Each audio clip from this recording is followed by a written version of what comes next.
Pues hoy podríamos hablar de la inteligencia del corazón. El corazón resulta que puede ser probablemente el centro operativo, si no uno de los más importantes del cuerpo. El corazón tiene 40.000 neuronas, tiene su propio cerebro, nosotros llamamos... ¿Cómo que tiene su propio cerebro? Sí, el corazón tiene su propio cerebro porque tiene 40.000 neuronas, tiene interneuronas, es capaz de generar incluso el proceso de neurogénesis que asistió en el cerebro, formación de nuevas neuronas también es en el corazón. El corazón... precisamente porque tiene ese ritmo bioeléctrico, es capaz de generar un campo que se ha medido hasta 3 metros de distancia. Es decir, nosotros a través del corazón generamos un campo electromagnético que llega hasta 3 metros de distancia. Tú sabes perfectamente que el cerebro genera un campo electromagnético porque toda corriente bioeléctrica produce un campo electromagnético. Pues el corazón produce un campo electromagnético 5.000 veces más potente que el cerebro. La capacidad de transmisión, que es una forma que no se había considerado, sí en la medicina oriental, de hecho hablan ya hace miles de años en la medicina china, la capacidad de transmitir a través de campos electromagnéticos es una cosa que desde el punto de vista de la medicina occidental parece un poco como esotérico y rarito, pero ya se ha demostrado sin género de duda la capacidad del corazón de transmitir, de generar esos campos electromagnéticos que llegan eso hasta 3, incluso 3 metros de distancia. Lo más interesante es que esos campos electromagnéticos llegan a todas las células y esos campos electromagnéticos también son capaces de alterar la capacidad o el funcionamiento cerebral. Cuando una persona desconecta su sistema de amenaza, el sistema que le protege la amenaza, y se acerca a otra persona y empieza sencillamente a generar un encuentro, una relación, incluso acaba creando un lazo de afecto, un lazo de amistad, el sistema que se dedica a reparar los daños que hay en el organismo, a favorecer la vitalidad, a mejorar el bienestar celular, aquel que reduce el envejecimiento, es decir, favorece pues que las personas de alguna manera nos deterioremos menos con el paso del tiempo, también se activa. Es decir, está relacionado con... Sí, es el descubrimiento de que ese sistema que nos ayuda a encontrarnos con otras personas y que obviamente implica una desaparición, al menos por unos momentos, unos instantes, del mecanismo de defensa, está directamente relacionado con la salud y con la vitalidad. Estamos constantemente con el sistema de alarma activo. Cuando nosotros somos capaces de desconectar ese sistema, que lo desconectamos en entornos amables, con personas cercanas, con personas que de alguna manera transmiten afecto, automáticamente ese mismo sistema está favoreciendo la regeneración y la recuperación del daño celular. Cuando nosotros queremos cambiar algo, y muchas veces ponemos un gran esfuerzo y leemos y buscamos y preguntamos y buceamos, a veces pues lo que recibimos es poco. Es decir, para tanto esfuerzo la cosecha que tenemos es muy escasa. Y la experiencia muchas veces es que a todos nos encantaría cambiar, pues eso, en las distintas dimensiones, pero nos encontramos con que es muy difícil hacerlo. Es como si los viejos hábitos de funcionamiento nunca desaparecieran, siempre estuvieran ahí como un tigre acechando, y en el momento de mayor despiste, de menor concentración, saltan ahí y volvemos a los patrones. Vicios Exacto, cogidos. volvemos a los patrones habituales, ¿no? Patrones habituales en nuestra conducta, patrones habituales en las relaciones con otras personas, en la forma de ver las distintas dimensiones de la realidad. Yo he dedicado mucho tiempo a intentar entender cómo se puede cambiar esto. Y la verdad es que he dado muchas vueltas por muchos sitios, algunos bastante curiosos. Y al final he llegado a una conclusión que no digo que sea la conclusión, pero es una conclusión, yo creo que por lo menos para reflexionar. Y es la siguiente: a menos de que consigas llegar a una dimensión de la mente muy profunda, que es la dimensión del inconsciente, aquella que opera más allá de lo que nos estamos dando cuenta, los cambios no se producen. Tienes que ser capaz de impactar a ese nivel. Impactar a ese nivel no es tan difícil. Lo primero que quisiera transmitir es lo siguiente: en el momento en el que una persona pierde la esperanza, pierde la capacidad de generar ese nuevo surco. Esto es una cosa curiosa que a mí me ha llevado bastante tiempo, por lo menos ser consciente de ello. La pérdida de la esperanza implica cerrarte a la posibilidad de que algo mágico pueda suceder en tu vida. Yo tengo experiencias personales donde me he encontrado con problemas sumamente difíciles de resolver, he hecho todo lo que he podido a nivel consciente, he utilizado todo lo que sabía, todos los estudios que había tenido, toda la experiencia acumulada, y no he sido capaz de encontrar una salida. Y de repente, como de la nada, como si viniera de un lugar sorprendente, que está dentro de uno, pero que a veces le sorprende a uno mismo, te viene una solución que jamás se te había pasado por la cabeza. Cuando yo he revisado en qué momentos me ha pasado esto, en todos esos momentos jamás he tirado la toalla. Es decir, no me salía nada, no he encontrado la solución, seguía buscando, seguía peleándome, seguía preguntando, seguía reflexionando, y constantemente me encontraba con una emoción muy dura, que es la frustración. La frustración es que no consigues, por más que lo intentas, aquello que quieres. Y la sensación que yo tenía es que aquello era inútil, que aquello no servía para nada, que mañana sería igual que hoy, y que pasado mañana sería también igual que hoy, y que el futuro sería igual que hoy. Y sin embargo, el hecho de no desesperarme, el hecho de no tirar la toalla, a pesar de que parecía que todo estaba en contra, ha hecho que de forma súbita, sorprendente, inesperada, en los momentos más curiosos, me haya venido una solución verdaderamente rompedora, y que ha sido la única solución que podía resolver ese problema. ¿Y dónde está el inconsciente ahí? El inconsciente está en el plano que trabaja de la mente humana cuando tú sigues teniendo confianza en que dentro de ti, aunque no los veas, aunque no estén saliendo, aunque no los notes, hay recursos que pueden salir y que te van a ofrecer una posibilidad que ahora ni siquiera te imaginas.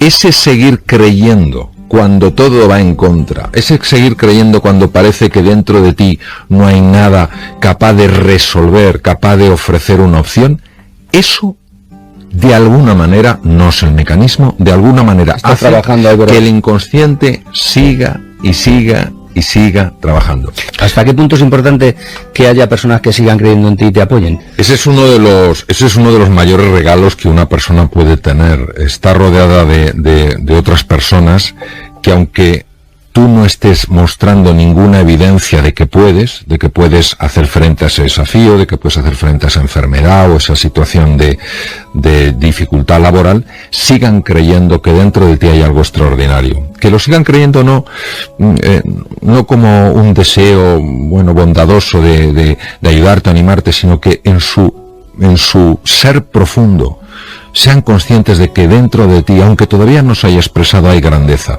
Eso es importantísimo, porque todos estamos muy, muy conectados. Y la pregunta es, ¿y qué ocurre cuando eso no existe? Pues cuando eso no existe, yo solo tengo una propuesta, que entiendo que no es una propuesta genial. La propuesta es que seas tú el doble de amigo de ti mismo. Es que hay situaciones, hay gentes a las que les pasan cosas tan atroces. Es que ¿No crees que el ser humano también tiene un tope, también tiene un límite en el que dice, mira, ya no puedo más, tío, que le den a esto ya? Yo creo que todos tenemos un límite, pero el límite no está donde creemos que lo tenemos. Que muchas veces lo más grande solo surge en la situación más extrema.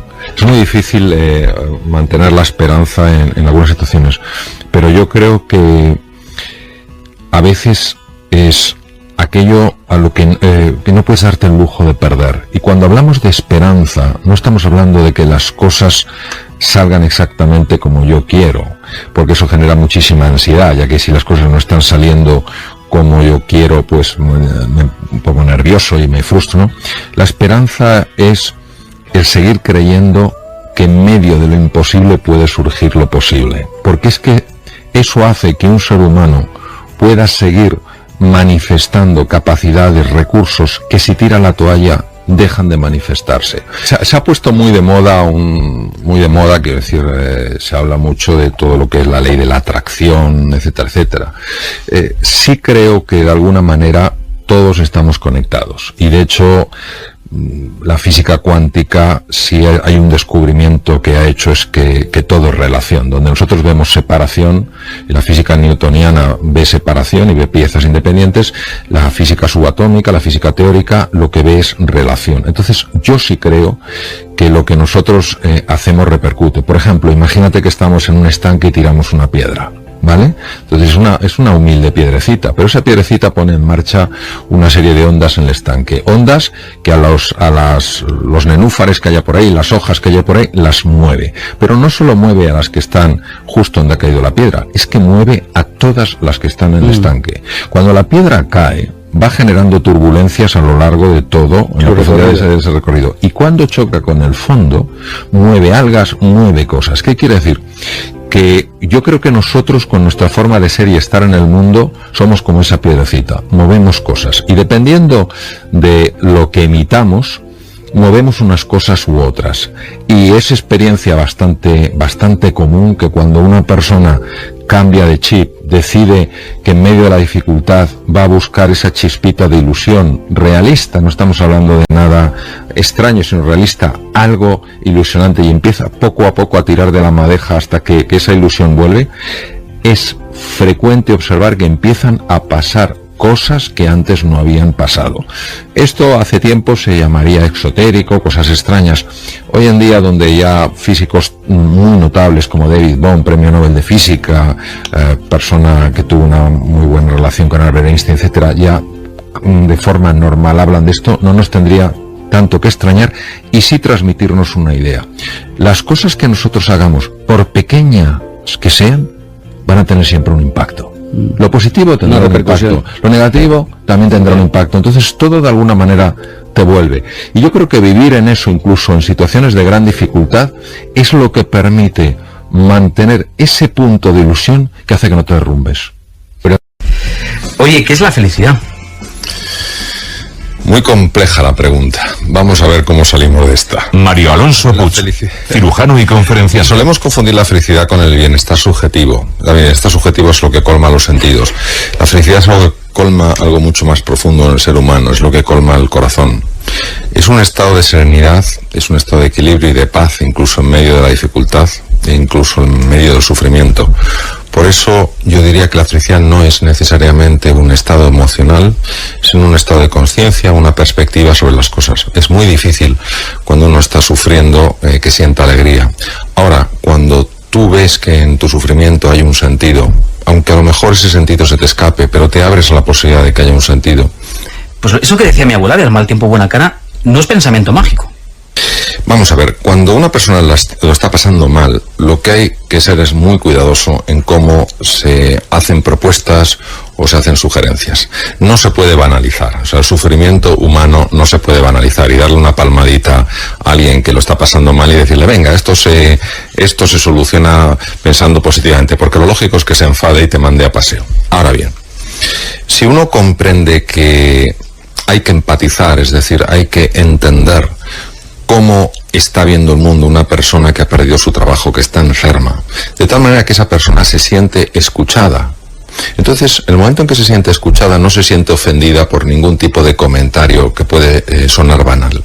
Una vez que la persona se siente comprendida, es decir, te has alineado con su forma de ver las cosas, lo que puedes es proponerle una alternativa que le ayude a tomar pasos distintos a los que está tomando. Aquí es donde yo creo que entra el elemento que tú has comentado, el mal tiempo con la cara. Es la actitud. ¿Qué significa la actitud? La actitud es cómo yo me posiciono frente a una realidad.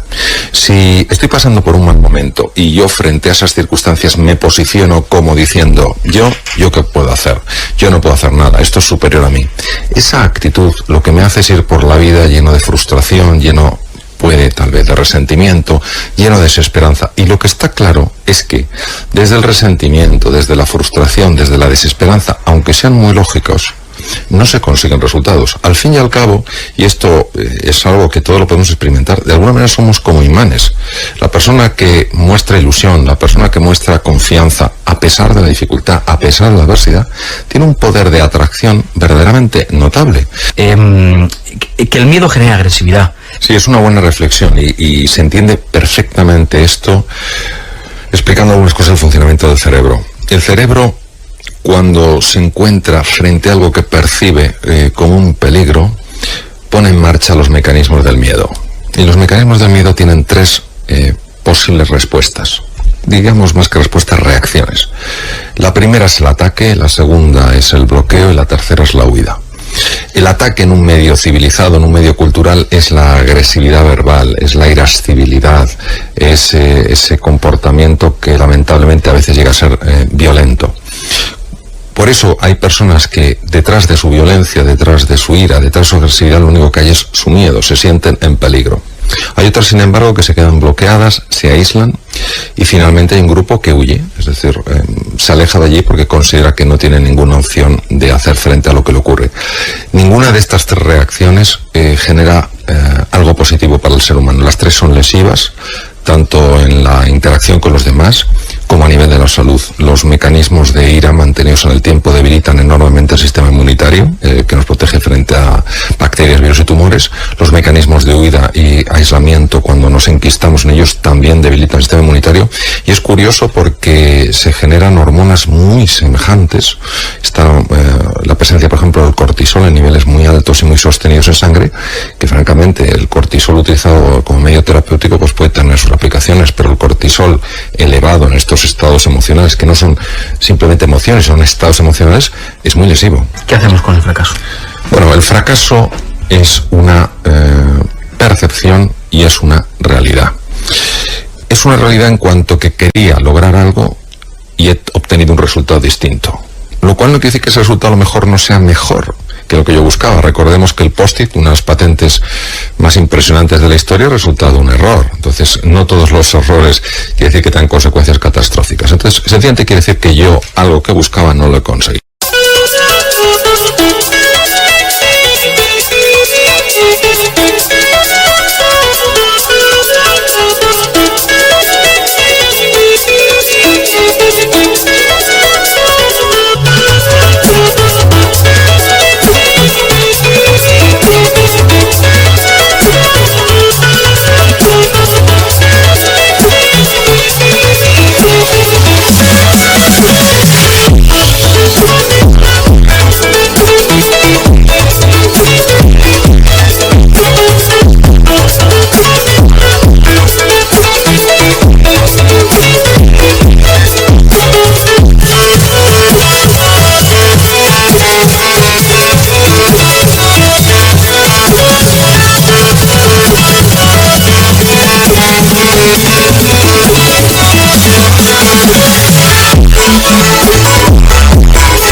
Y por tanto es la exigencia de intentar algo nuevo o de ver qué puedo aprender de lo que ha sucedido o cómo puedo aprovechar eso que ha sucedido.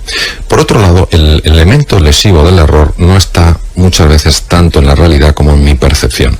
Nosotros vivimos una cultura, y yo acabo de volver de Asia, y en Asia la cultura del error es tremenda, da pena porque hay gente de tantísimo valor y tantísima capacidad, pero culturalmente el error lo viven como una vergüenza intensísima, por lo menos en algunos países en los que he estado. ¿Qué ocurre? Que en la percepción del error muchas veces nos atacamos a nosotros mismos. Si nosotros entendemos con un poco de amplitud lo que es el ser humano, quién es el ser humano, nos daremos cuenta que los procesos mentales muy ligados a la productividad, toma de decisiones, eficiencia, creatividad, capacidad de análisis, etcétera, etcétera, tienen una conexión muy intensa con el mundo emocional. Una persona que se sienta orgullosa de su trabajo, que se sienta querida, que se sienta valorada, que sienta que forma parte de un proyecto que marca una diferencia de manera natural, porque es que somos así, antropológicamente somos así, va a ser mucho más eficiente. Lo que no podemos es vernos unos a otros como máquinas de producción. Por eso los líderes de verdad, no los que se llaman líderes, los líderes de verdad no son los que dicen y los que ordenan, son los que inspiran. Ahora bien, dicho esto, no cabe duda que cuando tenemos que hacer frente a situaciones muy complejas como la actual, tenemos que ser muy firmes con nosotros mismos y tenemos que ser muy disciplinados. La disciplina es lo que nos permite ser libres. Hay gente que se rebela contra la disciplina. Hay disciplinas que ahogan. Hay disciplinas que hacen languidecer al...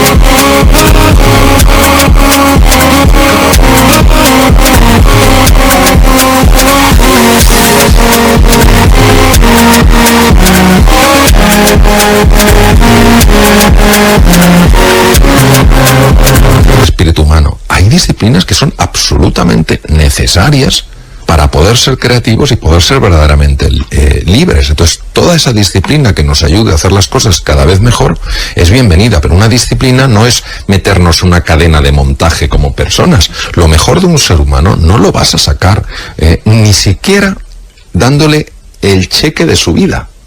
Lo mejor de un ser humano solo te lo da la persona porque libremente lo elige. ¿Cuándo lo va a elegir? Cuando se sienta parte de algo que en su mundo merece la pena. Yo me quedo sorprendido de ver cómo cosas tan obvias a todos se nos escapan. La persona entusiasmada funciona de una manera radicalmente distinta, tiene un nivel de energía, tiene un nivel de creatividad, tiene una capacidad de toma de decisiones que no tiene la persona que está guiada por la apatía.